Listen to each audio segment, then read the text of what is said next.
Kochani, dzień dobry. Nie zdążyłam przez nawał zajęć z tym topinamburem, bo to, co tu widzicie, to już jest przekwitnięty topinambur. A tak pięknie kwitł.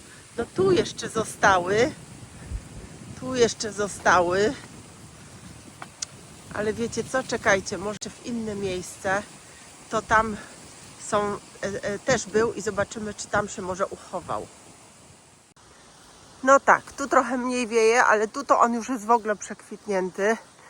Ale mimo wszystko, najwyżej zrobię potem jeszcze raz wam film, ale mimo wszystko zrobię wam o tym topinamburze, bo może ktoś jeszcze ma w ogrodzie, osłonięty, taki nieprzekwitnięty.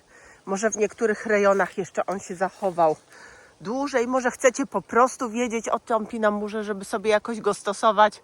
No ten to jest raczej obraz nędzy i rozpaczy. Ale jak topinambur wygląda, to już możecie wiedzieć mniej więcej. Tam jest taki jeszcze kwitnący. On jest bardzo wysoki, do 2 metrów, 2,5 metra dochodzi nawet. Ja wam jeszcze parę fotek wstawię, jak on wygląda w pełnym rozkwicie. O, tu proszę. I tu. I jeszcze tu. A teraz wam o tym topinamburze po prostu poopowiadam. No, spóźniłam się, gapa Kasia. Ale to nic. No i nawłoć przekwitła, wszystko przekwitło. Boże, kwitło i nagle jak ręką taką, ręką czego? Ręką końca lata po prostu. Ręką końca lata, cyk i nie ma. Dobra, to my z Dolarkiem idziemy dalej. Może gdzieś znajdziemy jeszcze ten topinambur. Taki był ładny, taki piękny, takie miał cudowne kwiatki. Tutaj też się trochę ostał. Gruszka ziemi, jabłko ziemi, karczoch jerozolimski. Boże, ile ma nazw ta roślina, ale to jest przede wszystkim słonecznik bulwiasty i on trochę jak słonecznik wygląda. No tutaj trudno się domyślić, ale czekajcie, tam widzę jeden eksponat. To idę i wam poopowiadam, bo to jest taka roślina, która przez wieki toczyła jakby czy kontynuowała swoją wędrówkę między kontynentami, między ludami, między kuchniami. On w sumie taki niepozorny, nieco zdziczały by mógł się wydawać, ale zyskał popularność właśnie nie dzięki urodzie, ale dzięki zdolnościom przetrwania i temu swojemu niezwykłemu składowi. Dla jednych był pokarmem biedoty, dla innych był lekarstwem na przewlekłe choroby. O, udało nam się tutaj takiego znaleźć. Dla ludów dawnych był... Gdzie ty jesteś? Ach, tam. Był po prostu darem ziemi. Też związanym z cyklami płodności, odradzania. A dzisiaj po latach zapomnienia powraca do nas jako superfood. Tak? Bo o topinamburze jest coraz głośniej. Chociaż dla naszych prababek, babek był po prostu tą bulwą, co nie tuczy, ale syci. I był tą rośliną, która niesie w sobie echo dawnych, ludowych, słowiańskich kuchni i tajemnice magii. Topinambur, dzisiejszy bohater. Zapraszam was na film. Dolarek też zaprasza. No, to zaczynam.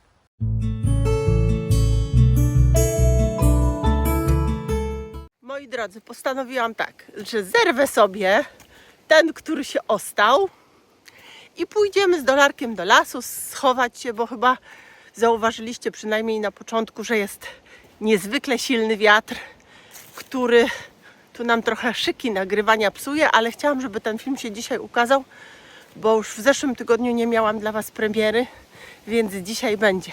A ten taki topinambur w całej okazałości. I teraz wam będę o nim opowiadać. Topinambur skąd pochodzi? On pochodzi z Ameryki Północnej. I w tej Ameryce Północnej był od setek lat uprawiany przez mieszkańców dzisiejszych Stanów Zjednoczonych, przez mieszkańców Kanady, a do Europy trafił na początku XVII wieku, początkowo jako roślina ozdobna, bo zobaczcie, jak on właśnie pięknie zdobi też nasze ogrody, tak? Później jako pasza dla zwierząt, a potem zaczęto go traktować jako pożywienie dla ludzi. Dzisiaj on występuje i w stanie dzikim, tak? I jest też uprawiany w całej Europie. On się szczególnie dobrze czuje na glebach lekkich, na glebach piaszczystych, na glebach gliniastych, zasobnych w próchnicę, więc na takich łąkach tutaj przy lesie jak najbardziej jest mu dobrze. Czy tam w tej żwirowni, gdzie Wam pokazałam. I jak mówię, w Polsce też, zarówno w uprawach, jak i zdziczały rośnie na łąkach, ale też przy miedzach, wzdłuż rzek, w jakichś zapomnianych ogrodach, opuszczonych gospodarstwach, czy w Waszych pięknych ogrodach też jest tak jakby intencyjnie uprawiany czy siany. Więc taka wszędobylska roślina. No i proszę, weszliśmy z Dolarkiem do lasu, żeby sobie iść na spacerek, a topinambur idzie z nami. I ja Wam też chcę powiedzieć teraz o jego morfologii.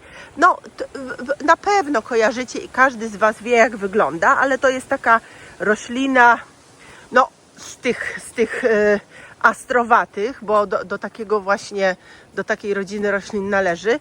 To jest chyba, no, jedna z najwyższych. To jest bylina, tak?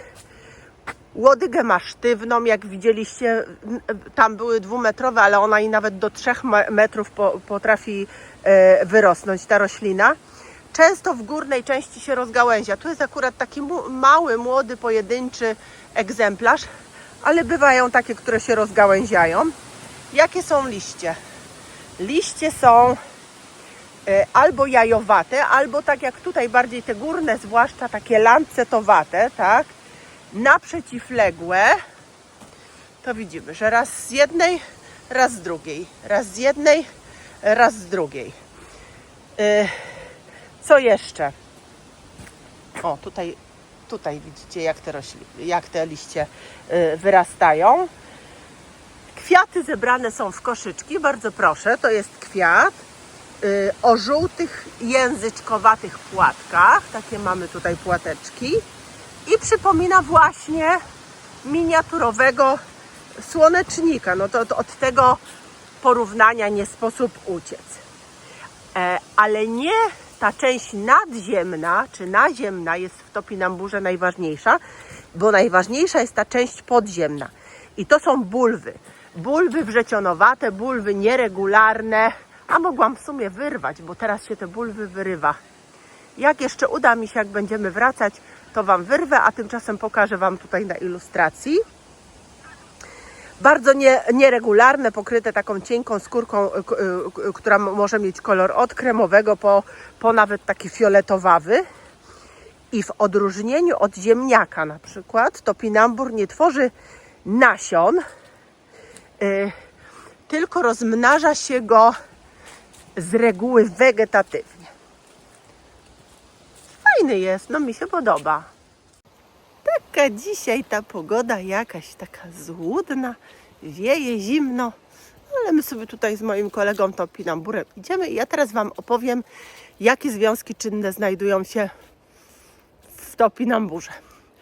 Patrzcie, pachnie, ale nie pachnie. Tak mi zapachu kwiatów brakuje tylko po lecie. Słuchajcie, głównym związkiem w bulwach jest inulina. Ja o tej inulinie jeszcze za chwilę Wam więcej powiem. Ona też jest na przykład w mniszku bardzo taka z jednej strony korzystna, z drugiej kontrowersyjna substancja, ale za chwilę będziemy o tym mówić. Natomiast te bulwy i inulina zwłaszcza to jest taki rezerwuar energii dla rośliny i jednocześnie właśnie ona jest ważna dla ludzi, bo jest cennym prebiotykiem w diecie człowieka. Natomiast oprócz Dolarek, chodź tu słonko, chodź. Natomiast oprócz tego on zawiera jeszcze polisacharydy rozpuszczalne, które wspierają właśnie też naszą mikrobiotę jelitową. Zawiera kwasy organiczne, na przykład kwas jabłkowy, kwas cytrynowy. Co jeszcze zawiera? Pektyny, które również wspomagają perystaltykę jelit, ale też pomagają nam usuwać toksyny z organizmu. Zawiera białka, zawiera aminokwasy, zawiera witaminy, głównie z grupy B, C, ale też E, A. To naprawdę bardzo taka bogata w związki roślina. Też minerały, potas, wapń, żelazo, magnez, cynk, krzem, który jest bardzo ważny. Wiecie, że to pierwiastek życia. No i oczywiście flawonoidy, związki fenolowe o działaniu przeciwutleniającym, ale w te flawonoidy to w zasadzie jest bogata każda roślina, o której my tutaj mówimy, bo to są takie podstawowe związki w każdej roślinie. I jakie ten gagatek ma działanie? Otóż już Wam mówię, przede wszystkim prebiotyczne. Właśnie dzięki inulinie, która wspiera naszą mikroflorę. O, ładnie mi się to powiedziało, bo zazwyczaj mi się język plącze.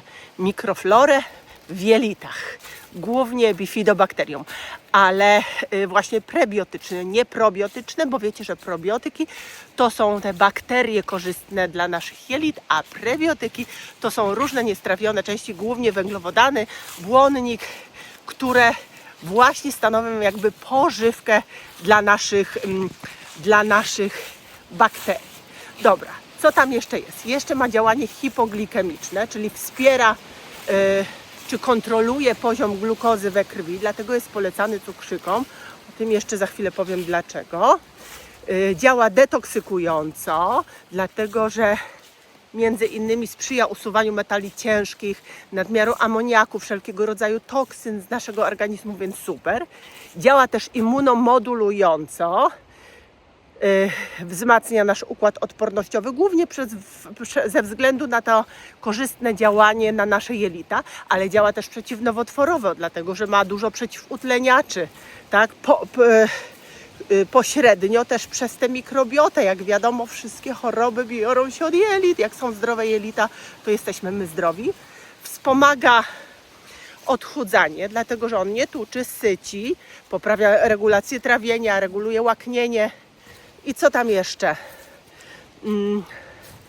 Wspiera nasz układ krążenia, czyli kardioprotekcyjnie działa. Obniża też poziom cholesterolu. Bardzo, bardzo, bardzo korzystny. Słuchajcie, co Wy będziecie patrzeć na mnie tutaj? Jak Wy macie taki piękny las. Ja nie wiem, czy on nie zabiera ostrości trochę, no ale zobaczcie, czy taki las nie jest przecudowny. No to idziemy. Wśród liści jeszcze nie jest ich tak dużo, ale idziemy i opowiadam Wam teraz o zastosowaniu, w czym on może nam pomóc i w czym w medycynie naturalnej ten topinambur się stosuje zarówno w profilaktyce, jak i w leczeniu. Zacznijmy od tej cukrzycy typu 2 i insulinooporności, bo to jest właśnie związane z inuliną. Dlaczego? Inulina, co to jest? To jest wielocukier. To jest wielocukier podobnie jak skrobia. Tylko że skrobia złożona jest z cząsteczek glukozy. I ona się na tę glukozę szybko rozkłada i wchłania bezpośrednio z przewodu pokarmowego do krwi i jest takim paliwem dla organizmu od razu. Więc ona w cukrzycy może być niebezpieczna, dlatego że szybko podnosi jej poziom. Natomiast inulina też jest wielocukrem, ale jest złożona z cząsteczek fruktozy. I ta fruktoza musi być zamieniona dopiero w glukozę. To się dzieje w wątrobie. Dlatego jest polecana jako pożywienie między innymi dla cukrzyków, właśnie dlatego, że tak szybko nie podnosi poziomu cukru we krwi. Ale dzisiaj te zdania są takie podzielone i trochę jest inulina kontrowersyjna. Dlaczego? Bo mówi się, że na dłuższą metę może być szkodliwa, dlatego że ona nie jest trawiona, tak? I te niewielkie ilości, bo mówiłam Wam, że prebiotyki to są właśnie te niestrawione resztki i w niewielkiej ilości ona jest korzystna dla naszej flory jelitowej, bo jest tym probiotykiem właśnie. Uwielbiają ją bakterie bytujące w jelitach, ale jak za dużo jej jest, to już nie jest tak fajnie. Co prawda smażenie, prażenie w jakimś stopniu rozkłada inulinę i tutaj to jest lepszy pomysł. Ona się wtedy robi słodkawa, taka łatwiej strawna. Zresztą podobnie jak cebula, tak? Cebulę też jak podsmażymy, czy właśnie obgotujemy, to ona się robi słodkawa. To właśnie z tego względu. Natomiast jest takie podejrzenie i już jakby udokumentowane w badaniach, że nadmiar fruktozy jednak obciąża metabolizm naszej wątroby, więc może występować stłuszczenie wątroby na dłuższą metę, oczywiście przy jakichś dłuższych ilościach i dlatego to tłumaczy fakt, że topinambur w żadnym kraju nie stał się jakby pokarmem podstawowym, w przeciwieństwie do ziemniaka. Ziemniaki my możemy jeść na co dzień i nie ma z tym żadnego problemu.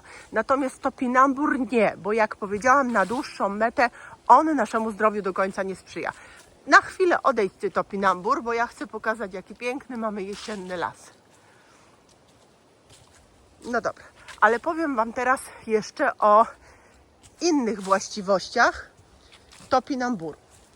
Czyli tak, w cukrzycy, insulinooporności mówiłam, ale też w otyłości, w leczeniu nadwagi, właśnie z tych samych względów. Też we wszelkiego rodzaju zaparciach, wzdęciach, dysbiozach jelitowych, kiedy mamy problemy w niewielkich ilościach, on nam tę florę bakteryjną, jak mówię, wspiera i bakteriom pomaga żyć i się rozwijać, więc jest korzystny. Też ma lekko moczopędne działanie, ale przede wszystkim to oczyszczające, więc we wszelkiego rodzaju infekcjach układu moczowego ze względu na te akwaretyczne, czyli diuretyczne, czy moczopędne po prostu działanie będzie dobry. Też wspiera regenerację, metabolizm węglowodanów, więc w tych niewielkich ilościach dla wątroby i dla trzustki przede wszystkim on również będzie korzystny. No i wspominałam już, że działa kardioprotekcyjnie, więc w chorobach sercowo-naczyniowych, czyli na przykład w profilaktyce miażdżycy jest świetny. Też regulująco na ciśnienie może wpływać. W sumie ciekawa i bardzo pożyteczna roślina. No i powraca mi Katarzyna i mój kolega. I teraz Wam opowiem, w jakich formach możemy topinambur zażywać.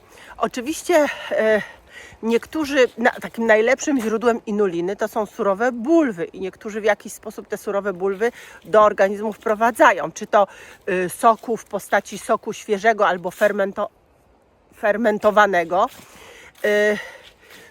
czy na surowo. Chociaż jak mówię, taka forma jest najtrudniejsza do strawienia i lepsza, łagodniejsza dla jelit. Jest po prostu taka forma, gdzie chociaż trochę topinambur poddaje się obróbce termicznej, czyli wszelkiego rodzaju gotowane, pieczone, smażone, tak jak ziemniaki, bulwy topinamburu są o wiele lepsze. Ale też można go suszyć, mielić i taki sproszkowany dodawać do koktajli, bo jako suplement diety posypywać tym posiłki. Można robić nalewki alkoholowe, chociaż one akurat są rzadziej stosowane, ale można.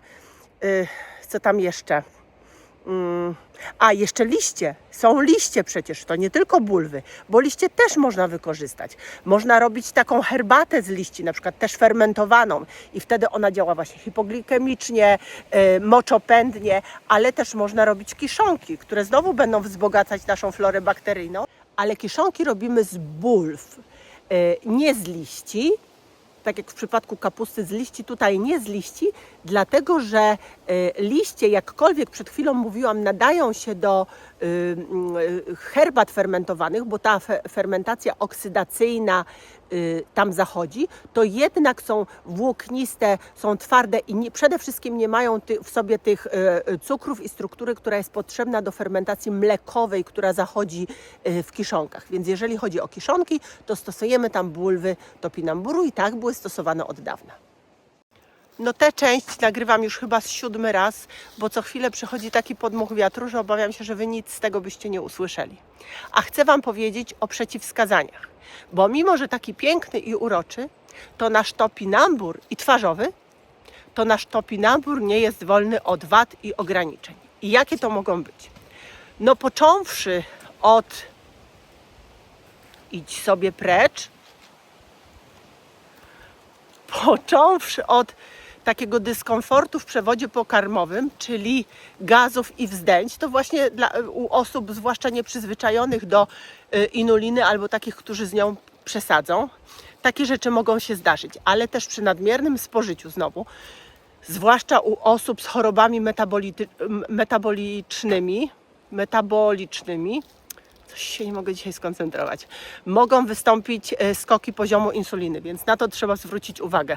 Oczywiście często astrowate mają to do siebie, że potrafią czy lubią uczulać, więc u tych, którzy mają na astrowate uczulenie, znowu trzeba uważać. No i przy długotrwałym, bo tu kwestia jest w ilości, tak jak ja Wam zawsze mówię, to dawka czyni też truciznę, więc tutaj przy spożywaniu wysokich ilości może dojść w jelitach też do nadmiernej fermentacji. Te bakterie sobie z tym już nie radzą i może dojść do jakichś zaburzeń jelitowych, więc w takich stanach zapalnych, głównie jelit, nie zaleca się w ogóle stosować topinamburu. W poważnych chorobach trzustki, kiedy biegunki występują, też to nie jest dobre, żeby w ten sposób tam jelita pracowały. No i przy nadmiernej fermentacji bakteryjnej jelit, czyli SIBO, no to już w ogóle ten topinambur jest wykluczony.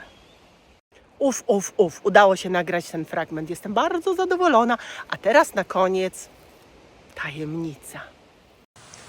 Położyłam go tutaj pod drzewem. Może w jakiś sposób się rozsieje i w lesie też pojawi się topinambur. A będę teraz mówić o tajemnicach, czyli legendach z mchu i paproci. Paproci nie ma, ale myślę, że lubicie również, czy zaciekawia Was ten fragment filmów, czyli magia i wierzenia ludowe. Topinambur w tradycji ludowej był kojarzony z roślinami odbijającymi z ziemi światło. Podobnie jak słonecznik zresztą, bo te jego żółte kwiaty przypominające słońce traktowano jako symbol urodzaju, jako symbol ciepła, odporności, a sadzenie topinamburu przy chałupach miało chronić przed głodem i przede wszystkim przed złym rokiem. Taka ciekawostka to jest to, że w niektórych regionach uważano, że bulwy, które są wykopane w dzień świętego Michała, czyli 29 września, miały moc wzmacniania osób chorych i rekonwalescentów. My trochę po 29 września już jesteśmy, te bulwy można wykopywać. I wtedy, jak je wykopywano w ten dzień świętego Michała, to wkładano je pod poduszki lub do kuchennych pieców, żeby ogrzać po prostu siły życiowe. Topinambur miał też zastosowanie w ludowej magii miłosnej, a jakże, bo co nie ma zastosowania w magii miłosnej? On był gotowany z mlekiem i był podawany ukochanej osobie. Tu mi idzie jakiś wilk leśny, tylko taki biały i mi szeleści i zakłóca nagranie, ale wybaczcie. I co ja mówiłam? A już wiem, że był gotowany z mlekiem i podawany tej ukochanej osobie i wtedy miał według podań topić lód w sercu i też wspomagać płodność. Również wierzono, że bulwy przechowywane przez zimę pod progiem domu chronią domowników przed chorobami i niedostatkiem. Jeżeli ktoś z Was ma ochotę zakopać bulwy topinamburu, bardzo proszę, no nie zaszkodzi. A w niektórych wsiach na Podkarpaciu traktowano kiszony topinambur właśnie jako antidotum na złe spojrzenie. Podawano go niemowlętom, które płakały, jak się wydawać mogło, bez przyczyny albo chudły mimo karmienia, to wtedy on miał wzmacniać ich siły. Dzisiaj już znamy biochemię topinamburu i wiemy dlaczego, ale kiedyś ludowe te wierzenia niosły w sobie dużo zarodków współczesnej medycyny, która ma potwierdzenie w badaniach. Kochani, zostawiłam już go tam pod drzewem, a teraz idę dalej. Potem jeszcze spróbuję wyrwać go tam na łące. Zobaczymy, czy tam jakieś bulwy mamy. One nie są jakieś spektakularne. Chyba tu będą w tych okazach raczej małe takie, bo topinambur dużych bulw nie ma. No chociaż zobaczymy, dajmy się zaskoczyć. Może akurat. I zobaczymy, jak one wyglądają i czy w ogóle są. Może sobie takie ze dwie wezmę i dzisiaj sobie je przysmażę i zrobię jako dodatek do obiadu. Kto wie, co prawda mam zupę jarzynową, ale taki deserek z topinamburu chyba będzie dobry. No to do zobaczenia za chwilę. Słuchajcie, wieje, wychodzimy z lasu, ale ja jeszcze chciałam Wam powiedzieć jedną rzecz. Wierzcie w naturę. Dlatego, że powiem Wam tak. Wirusy krążą, bakterie krążą. One się zawsze do nas mogą dostać. Mój syn był ostatnio przez tam 3 dni, 4 niedomagający, przyniósł jakieś świństwo. Mówi od razu, mama, daj mi te swoje, już nie powiem jak on to nazywa, te wszystkie ziółkowe rzeczy, ale mówi daj. I brał. Ale słuchajcie, ja czułam, że sprzedał mi jakiegoś wirusa. Nawet zasnęłam na popołudniowej sesji na konkursie chopinowskim, co mi się nie zdarza, bo ja jestem po prostu człowiek zombie. Ja w samochodzie, w samolocie, w pociągu, obojętnie ile dup bym tam jechała, nie potrafię zasnąć. Bez piżamy, kąpieli i łóżka ja po prostu nie zasnę. A zasnęłam, mówię, o nie jest dobrze. Ale wcześniej już wiedziałam, co się święci i słuchajcie, propolis, białoporek, herbatka z różnych ziółek. Tam była szałwia, dziewanna, korzeń marala wzięłam, macierzankę, lipę. Pomieszałam. Co tam jeszcze? Olejek oregano. 2 kropelki, pamiętajcie, nie więcej, bo on jest strasznie taki intensywny. Słuchajcie, rano wstałam, a jeszcze on mówi do mnie, mamo, mój syn, jak się czujesz? Ja mówię, no coś, to ja miałem to samo. Mówi, to dopiero jutro ci będzie gorzej, a już pojutrze to w ogóle nie będziesz żyła. Słuchajcie, jak on wstaje, mówi, mama, żyjesz? A ja mówię, a jak? Jeszcze jak? Od razu. Cała dobra. Pół dnia trwała walka z moim wirusem. I co? I wy mi potem powiecie, że natura nie ma w sobie mocy? Ha! No i kochani, no i jestem znowu i będę was zamęczać różnymi atrakcjami odnośnie ziół i zmuszać, żebyście te zioła jedli i pili i stosowali. No, a teraz idziemy po topinambur.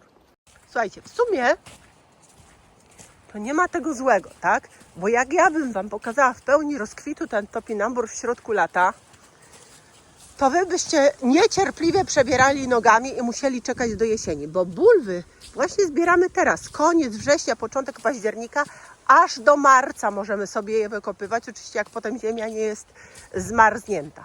Dlatego, że tak to właśnie jest, że wszystkie składniki teraz roślina w ten organ zapasowy, spichrzowy, w ten magazyn, czyli w bulwy odprowadziła, czy wprowadziła.